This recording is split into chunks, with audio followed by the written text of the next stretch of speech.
दुख में यदि ठाकुर जी का स्मरण बना रहे तो वो दुख नहीं सुख है। वो सुख कैसा, वो आनंद कैसा, वो वैभव कैसा, जिसमें भगवान की हमें विस्मृति ही हो गई, वो सुख नहीं सबसे बड़ा दुख है। जिस सुख में, जिस आनंद में भगवान की विस्मृति हो गई तो समझ लो इससे बढ़कर के कोई दूसरा दुख है ही नहीं। अरे सुख दुख दोनों ठाकुर जी के दिए हुए हैं। सुख दुख दोनों का जोड़ा है, ध्यान देना। सुख भी उन्हीं का दिया हुआ है तो दुख भी उन्हीं का दिया हुआ है।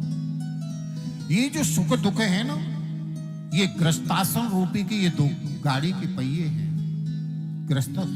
ग्रस्ताश्रम रूपी गाड़ी के सुख दुख दो पहिए हैं। हम जब सुख और दुख को जब एक समान मान लेते हैं तो ये ग्रस्ताश्रम रूपी गाड़ी बड़ी सहजता से चलती रहती है। यदि हमने सुख को महत्व अधिक दे दिया, दुख को कम दिया, तो फिर वो गाड़ी डिगमगाने लगती है, ठीक प्रकार से चल नहीं पाती। सुख भी उन्हीं का दिया हुआ है तो दुख भी उन्हीं का दिया हुआ है। कभी सुख है तो कभी दुख है, कभी सुख है तो कभी दुख है। हम दोनों को जब समान मान लेते हैं तो किसी प्रकार का जीवन में कभी कोई व्यवधान नहीं आता। सुख को महत्व अधिक दे दिया, दुख को महत्व नहीं दिया, तो वही व्यवधान है, वही संकट है। इसलिए ठाकुर जी की प्रसादी मानना चाहिए। दूसरी बात, यदि जीवन में हमेशा सुख ही सुख बना रहे तो विचार करना, जिसके जीवन में हमेशा सुख ही सुख है, जिसने कभी दुख का अनुभव किया ही नहीं, तो उसका जीवन निखरेगा नहीं, सुधरेगा नहीं, उसका जीवन बिगड़ जाएगा। जीवन हमेशा उसी का सुधरता है, जीवन उसी का बनता है जिसने सुख को भी सहन किया है और दुख को भी सहन किया है। जैसे स्वर्ण को जितनी बार आप तपाओगे उतनी बार उसकी में चमक बढ़ती हुई चली जाएगी, इसी प्रकार से जीवन में सुख दुख आते रहेंगे तो वो जीवन निखरता हुआ चला जाएगा, उसमें चमक आती हुई चली जाएगी। यही इसका था। तू जो भी देना चाहे दे दे मेरे सरकार, तेरे फूलों से भी प्यार, तेरे कांटों से भी प्यार, तेरे फूलों से भी प्यार, तेरे कांटों से भी प्यार। तू जो भी देना चाहे दे दे मेरे सरकार, तू जो भी देना चाहे दे दे मेरे सरकार, तेरे फूलों से भी प्यार, तेरे कांटों से भी प्यार, तेरे फूलों से भी प्यार, तेरे कांटों से भी प्यार, तेरे फूलों से भी प्यार। कुछ समय गोविंद ने वास किया है। इसी अवधि में पांडवों को लेकर के भीष्म पितामह के समीप गए। भीष्म पिता ने मेरे गोविंद की स्तुति की है और कहा, गोविंद मैं बड़ा भागी हूं। बड़े बड़े योगी जन संत जन जन्म जन्मांतरों तक एक ही प्रयत्न करते रहते हैं कि अंत के समय गोविंद के नाम का उच्चारण हो जाए, पर नहीं हो पाता। जन्म जन्म मुनि यतन कराही, अंत राम कही आवत नाही। बार बार प्रयत्न करते। आज मेरा हो भाग्य है, बड़ा भागी हूं मैं कि अंत के समय आपके दर्शन भी मुझे प्राप्त हो रहे हैं और आपके नाम का मैं उच्चारण भी कर रहा हूं। गोविंद की बड़े सुंदर ढंग से स्तुति प्रार्थना की। अंतोतुगत्वा भीष्म पितामह ने अपने प्राणों का त्यागन किया, पांडवों ने रोदन किया, भगवान ने इन्हें सांत्वना दी। अंतिम संस्कार करा करके इनके मैंने पांडवों से तिलांजलि दी अपने स्थान पर।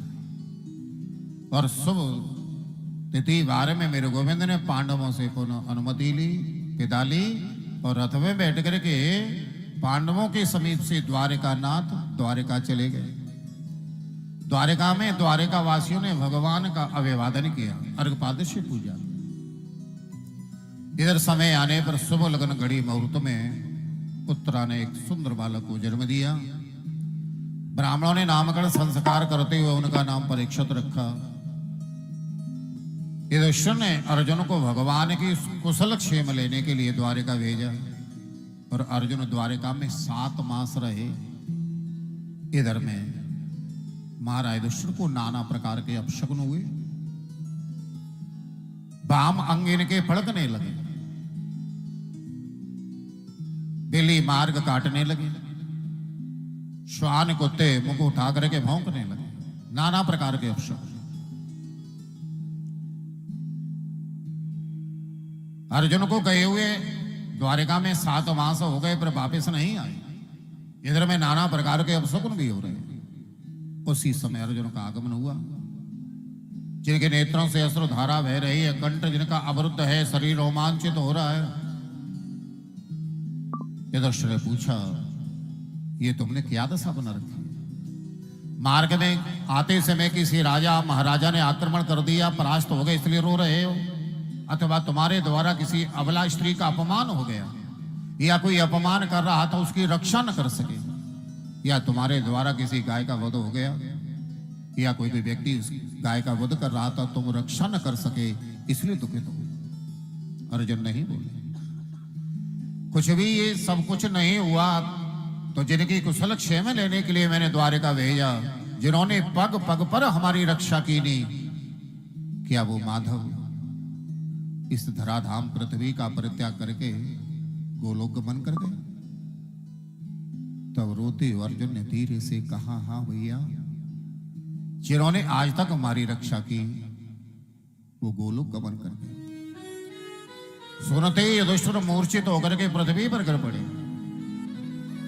मूर्छा का त्याग किया और कहा, अर्जुन जब कृष्ण ही नहीं रहे तो अब मैं भी नहीं रहूंगा। उसी क्षण परीक्षित को बुलाया, सिंहासन पर बिठा करके राज तिलक कर दिया और स्वयं उत्तर दिशा की ओर चल पड़े। चारों भाई द्रौपदी ने देखा तो इनका अनुकरण किया और हिमालय पर जाकर के 5 भाई पांडव द्रौपदी ने स्वर्गारोहण किया। महाराज परीक्षित ने पूर्वजों की भांति धर्म पूर्वक राज्य का संचालन पालन किया।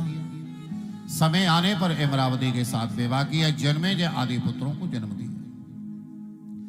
आगे चल करके महाराज समस्त भूमंडल के चक्रवर्ती राजा हुए। गंगा के तट पर 3 अश्वमेध किए, जिनके आचार्य कृपाचार्य जी रहे।